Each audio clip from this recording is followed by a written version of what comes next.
13 की 5 को ही 5 बजे शाम को ही अमावस्या आ जाएगी।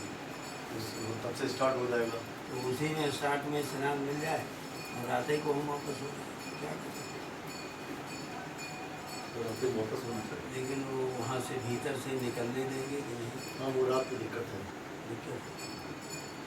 उस दिन तो नहीं आ पाएंगे आप, 14 को ही वापस आ पाएंगे। तो 14 को दिन भर तो निकलने देंगे नहीं, दोपहर बाद निकलने देंगे। दोपहर बाद।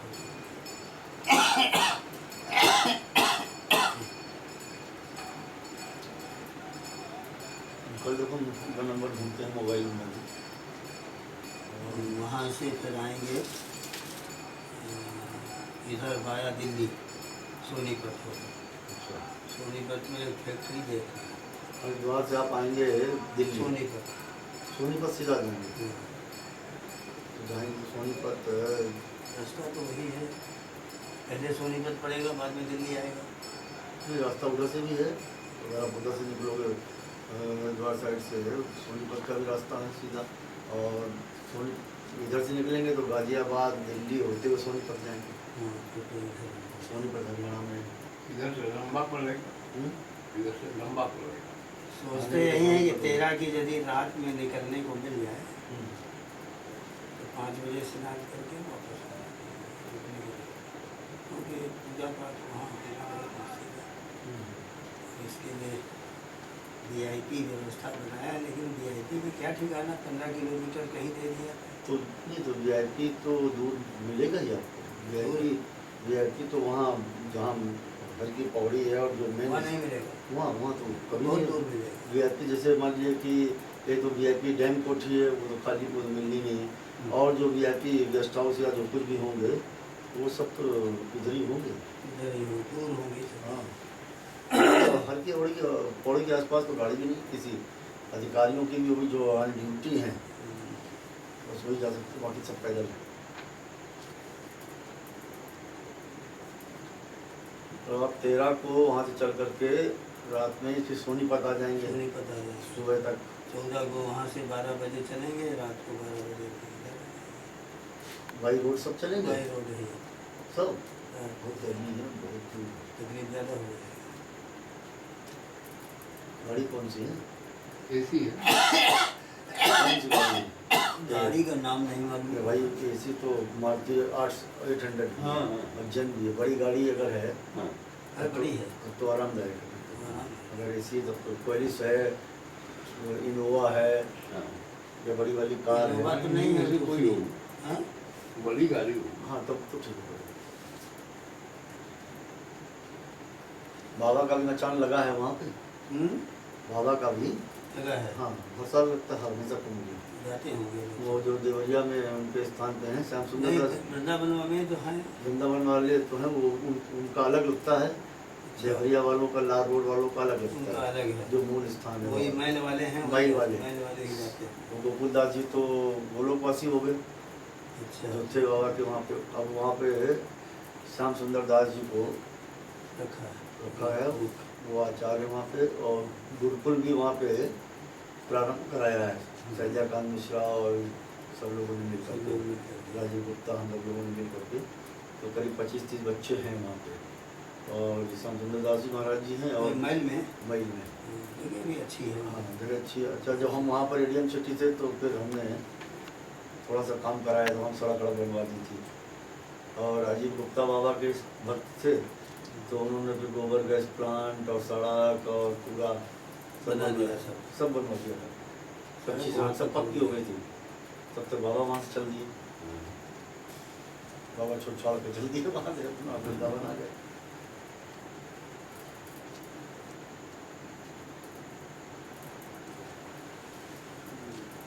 तो उनका भी स्थान लगा है वहाँ पे, और उनका स्थान है गौरी शंकर में।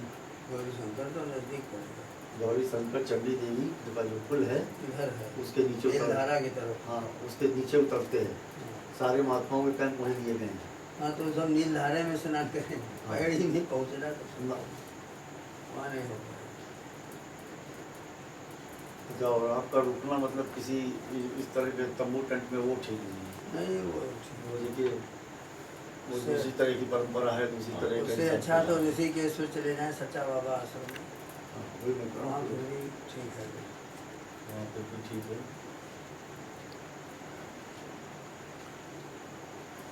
वही रोड ही निकलेंगे आपको। अच्छा हम जो है वहाँ पे गाजियाबाद में होंगे 14 को, 14 की रात में पहुँचेंगे ना। 15 को होंगे 15 को हम रहेंगे वहाँ पे। कब गाजियाबाद। जाओगे उधर? 13 को जाओगे? हमारा जी 14 तारीख के रात में गाजियाबाद पहुँचेंगे। 15 में हम रहेंगे वहाँ पे, 16 में रहेंगे वहाँ पे।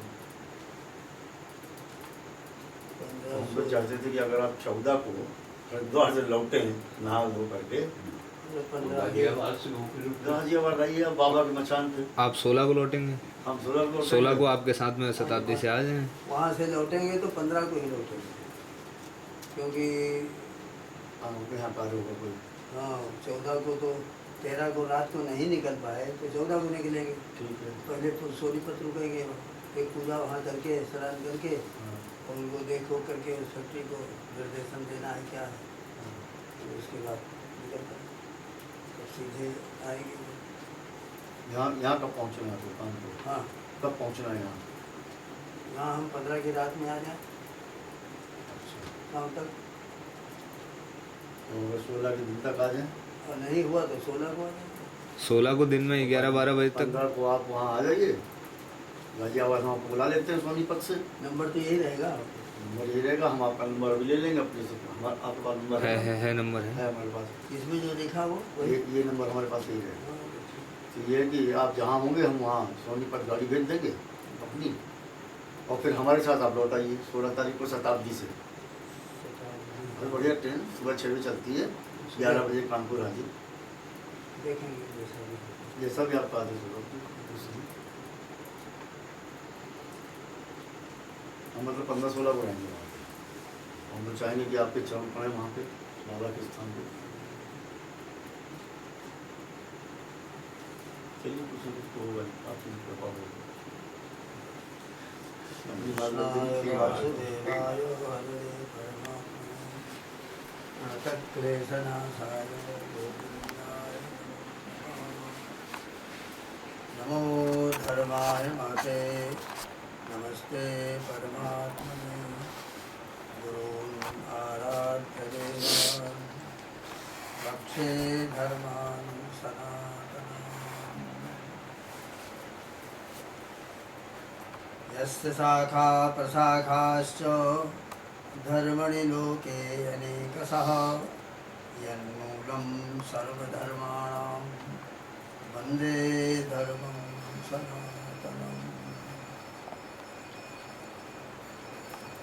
नारायणं नमस्कृत्य नरं नरोत्तमं देवीं सरस्वतीं व्यासं ततो जयमुदीरये।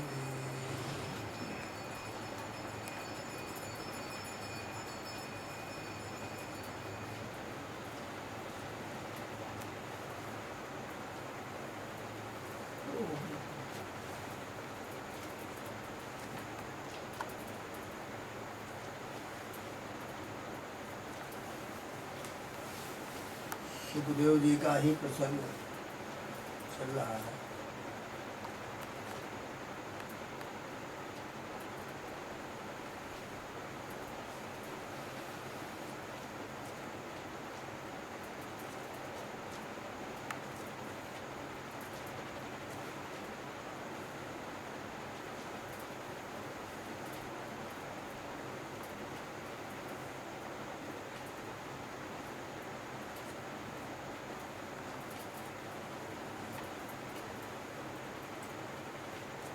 राजा परीक्षित को जब कलयुग का प्रभाव उनके ऊपर आया,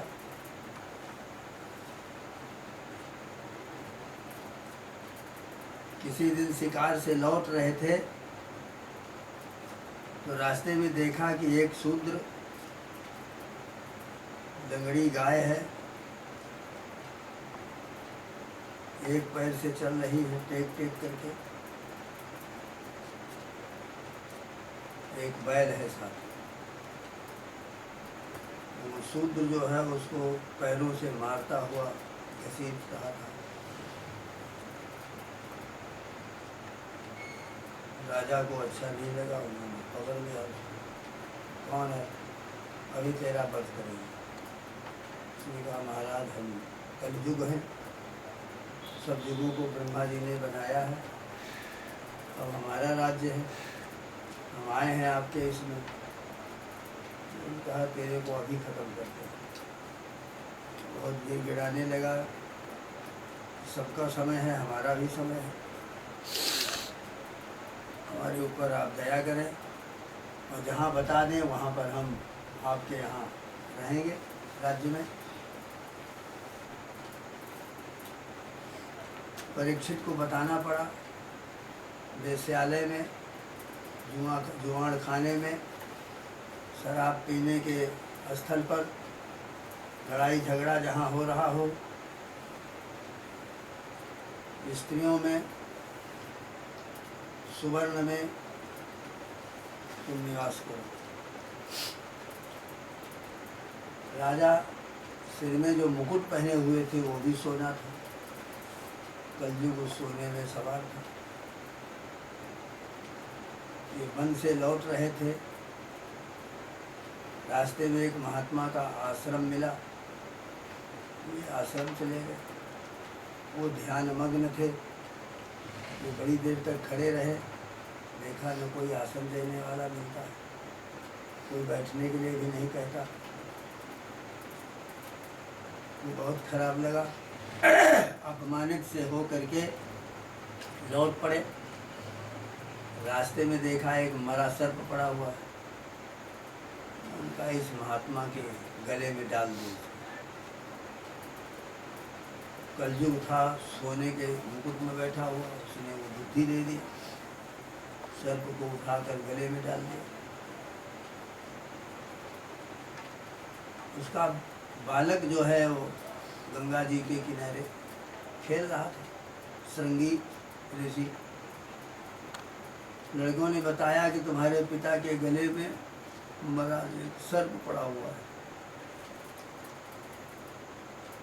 हमारे पिता तो ध्यानमग्न हैं आज कई दिनों से, ऐसा कैसे हुआ? बड़ा क्रोध आया बालक को, कहा किसी दुष्ट ने ये काम किया है, मैं उसे श्राप देता हूँ।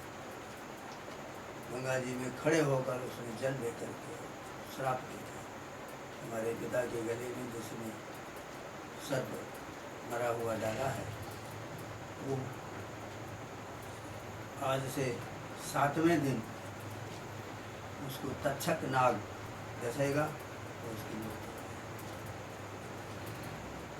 फिर आकर के पिताजी के पास सर्प निकाल करके और उनको जगाया समाधि से, बताया कि पिताजी आप चिंतन न करें, उस दुष्ट को मैंने श्राप दे दिया।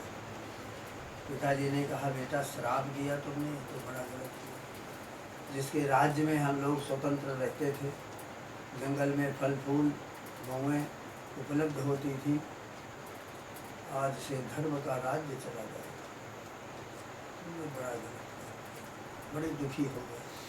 तत्काल खबर भेजा हस्तिनापुर, जाओ बता दो कि तुमको श्राप हो गया है, आज के 7वें दिन सर्प डसेगा। महाराज परीक्षित लौटते हुए कहते हैं मैंने ये क्या किया, सर्प क्यों डाल दिया मैंने एक ब्राह्मण एक महात्मा के गले में, मैंने पाप किया। वही मुझे यदि श्राप दे दे और दंड दे तो बहुत अच्छा रहेगा, प्रायश्चित हो जाएगा, नहीं तो जन्मांतर में इस पाप का फल हमें भोगना पड़ेगा।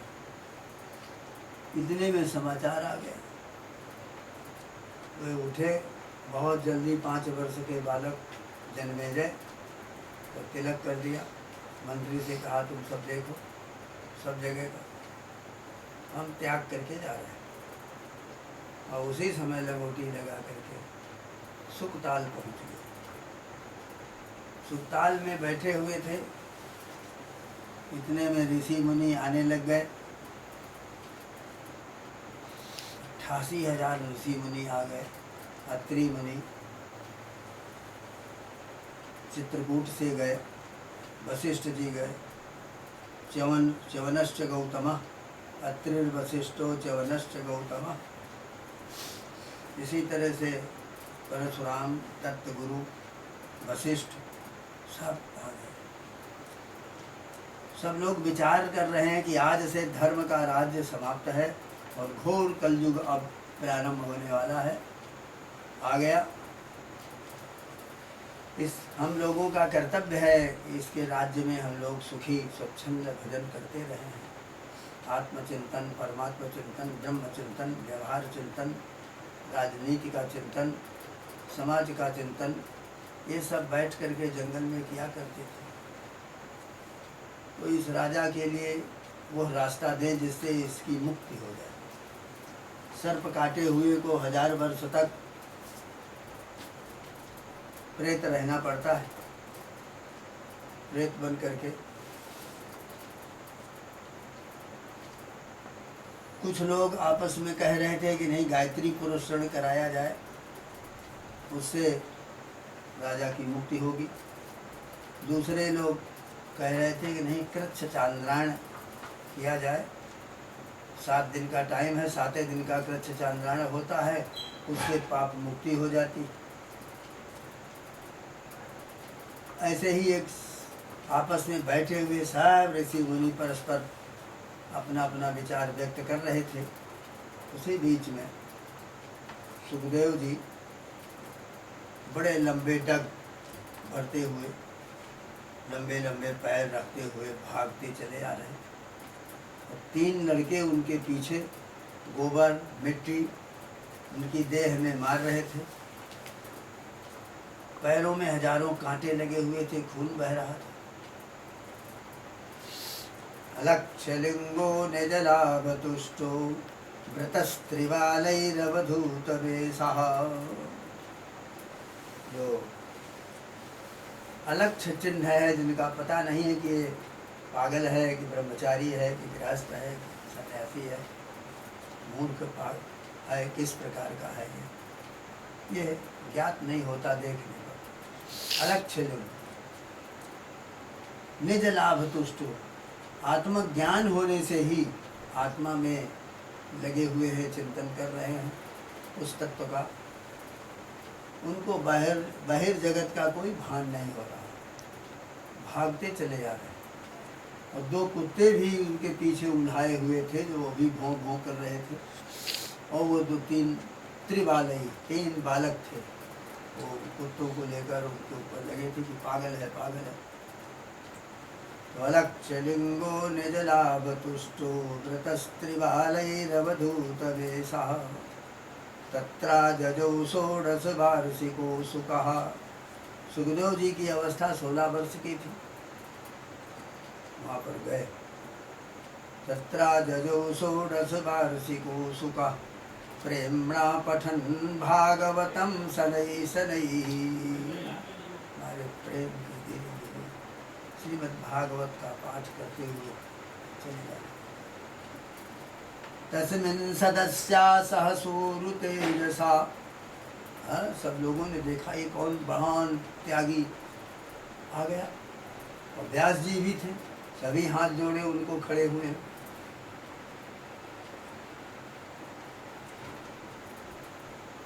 महाराज परीक्षित जी भी आए, प्रणाम किया और ये खड़े हो गए बीच में थोड़ी देर के लिए। ये ज़्यादा देर रुकते नहीं थे कहीं पर। गोदोहन मात्रेण, गाय के दुहने में जितनी देर लगती है बस उतनी ही देर खड़े होते थे एक जगह, नहीं तो चलते रहते, रुकते नहीं।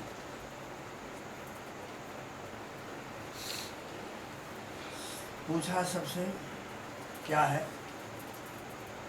राजा ने भी आकर के हाथ जोड़े और कहा, म्रियमाण को, मरने वाले को ये मालूम हो जाए कि कल हमें मरना है तो उसको क्या करना चाहिए, यही हमारा प्रश्न। रुक गए। बहुत अच्छा उनके मुख से श्लोक निकला। निगम कल्पतरोर्गलितम फलम। वेद जो है वो एक कल्पतरु वृक्ष है और उसका पका हुआ फल श्रीमद् भागवत है। निगम कल्पतरोर्गलितम फलम सुखमुखादमृतद्रव संयुतम। और सुखदेव जी जो सुख है, आम को सुआ जैसे काटता है, बड़ा मीठा वो आम होता है। तो सुखदेव जी के मुख का काटा हुआ अर्थात मुख से वर्णन किया हुआ ये फल श्रीमद् भागवत। पिबत भागवतम रसमालयम मुहुरहो रसिका भुवि भावुकाः। पृथ्वी के भावुक सज्जनों, ये अत्यंत उत्कृष्ट रस है। इसमें ज्ञान, वैराग्य और भक्ति तीनों का समावेश है। इन तीनों के साथ ये चल रहा है। इस रस का पान करो, पिबत, इसी से मुक्ति प्राप्त हो जाए। समस्त धर्म, कर्म, संस्कृति का अपूर्व यहाँ पर संगम है, ये बतलाया। इदं भागवतम नाम पुराणम ब्रह्म संहितम। ये श्रीमद् भागवत महापुराण है। यत्र सर्गो विसर्गश्च वंशम मन्वन्तराणि च। जिसमें सर्ग का वर्णन है सृष्टि का। सृष्टि कब से शुरू हुई, विसर्ग संहार इसका कब होता है। सूर्य चंद्रमसौ धाता यथा पूर्वमकल्पयत। सूर्य, चंद्रमा, तारागण ये सब ब्रह्मा ने जैसे पहले कभी कल्प में थे उसी तरह के इस कल्प में बनाया। तो ये इनका रहस्य क्या है, ये आकाश में कितने नक्षत्र, कितने ग्रह हैं, वहाँ पर क्या है, समुद्र किस प्रकार का है, पानी इसका कैसा है, ये खारा ही दिखाई देता है और भी सुस्वादु समुद्र है कोई। पृथ्वी में कौन कौन राजा हुए जिन्होंने धर्म का आचरण किया। यत्र सर्गो विसर्गश्च वंशम मन्वन्तराणि च। राजवंशों का वर्णन और मन्वंतर का, 14 मन्वंतर होते हैं उनका वर्णन, 7 कल्प होते हैं उनका वर्णन। ये सब जिसके भीतर हो उसका नाम है पुराण भागवत। 9 वस्तुएं हैं और दशकम, 10वां जो है वो 10वां स्कंध है श्रीमद् भागवत। इसके अंदर किस योग का वर्णन विशेष रूप से आया है, आश्रय। हम किस आश्रय से चलें, किसके आश्रय से चलें, जीवन का आधार क्या है, किसके वशीभूत है। हमारा हाथ पैर और हमारी आँखें, हमारा मस्तिष्क किस वस्तु के वशीभूत है, मन के वशीभूत है या चिंतनशील चित्त के वशीभूत है या अहंकार के वशीभूत है या बुद्धि के वशीभूत है।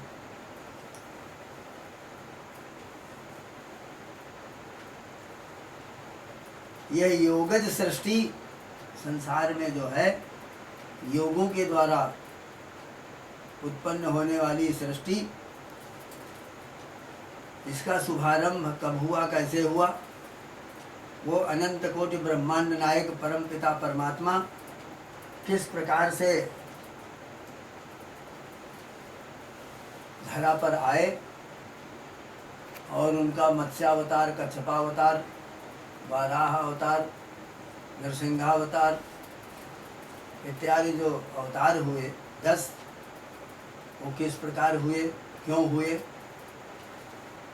कौन सी वस्तु का प्रचार करने के लिए भगवान को यहाँ आना पड़ा, इत्यादि सब उस आश्रय शब्द के भीतर आ जाते हैं। जितनी कथाएं हैं, राजवंशों का वर्णन, ऋषियों के परंपराओं का वर्णन, सब उसी के अंतर आ जाता है। सुखदेव जी ने जब इस समय इस तरह की बात कही तो सब ऋषि मुनि खड़े होकर हाथ जोड़े। देखा इतना तेजस्वी ये बालक है, बैठ गया। वहीं प्रारंभ कर दिया, राजन द्वापर के प्रारंभ में हमने अपने पिता व्यास जी से जिस ग्रंथ का अध्ययन किया था